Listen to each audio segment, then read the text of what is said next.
ఉదయం 6 గంటలకు train accident. Ramco వాళ్ళది కొత్త ట్రైన్ ఇంజన్. అది చేనుకి పొలానికి వెళ్తున్నాడు. అక్కడ నుంచి ట్రైన్ సడన్ గా గేట్లు బేయలే, హారన్ కొట్టలేదు. సంథింగ్ జరిగింది రాంగ్ అయితే వాళ్ళదే అది.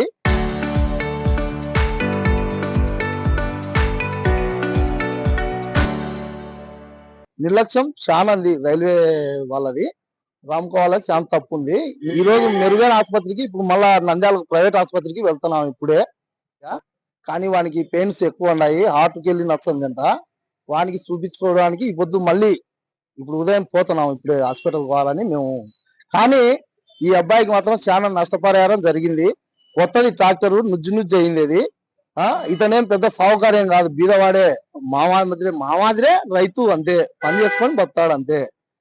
ఇదైతే రైల్వే వాళ్ళు ఖచ్చితంగా దీన్ని డబ్బులు కట్టించి నష్టపరిహారం కట్టియాలి. వానికి గురించి హాస్పిటల్ సుమారు బిల్ అయింది. నిన్న గురించి ఆల్రెడీ ప్రజెంట్ కార్ తీసుకొని వెహికల్ తీసుకొని ఇమ్మీడియట్లీ అప్పుడప్పుడు పోయినాం. ఆడ స్పాట్ లో జరిగినప్పుడు నొప్పి లేదు ఈయనకి. ఒక గంట తర్వాత వాని ఏడ్చాడు. వాని బాధ తట్టుకోలేక నేనే వెహికల్ తీసుకొని పోయి హాస్పిటల్కి పోయి చూపించుకొని నైట్కి వచ్చినాం. మళ్ళీ ఇప్పుడు ఉదయం పోతున్నాం మళ్ళీ హాస్పిటల్, మెరుగైన ఆసుపత్రి చూపినికి పోతున్నాం. పల్లె గ్రామం, సంజామల మండలం, నంద్యాల డిస్టిక్. నేను ఉదయాన్నే ట్రాక్టర్ తీసుకొని పొలానికి వెళ్తున్నాను. పొలానికి వెళ్తుంటే రామ్కో సిమెంట్ ఫ్యాక్టరీ మా పొలం మీదనే పోయింది.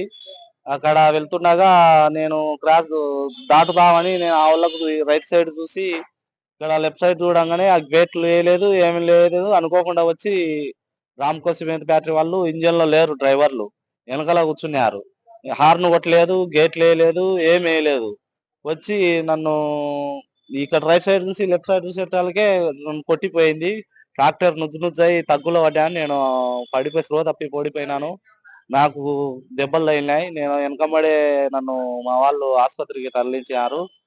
ఇది ఆ రామ్కో ఫ్యాక్టరీ నిర్లక్ష్యం వల్లనే ఇది జరిగింది. దీన్ని కఠినంగా చర్యలు తీసుకోవాలని అధికారులను కోరుతున్నాను. మా వాళ్ళు ఆడికి పోయి పోలీసు వాళ్ళు కంప్లైంట్ ఇచ్చారు. నేను హాస్పిటల్కి వెళ్ళిపోయాను. మా వాళ్ళు రాసుకొని పోయారంట పోలీసు వాళ్ళు. దాని గురించి చర్య చేపడుతున్నారు.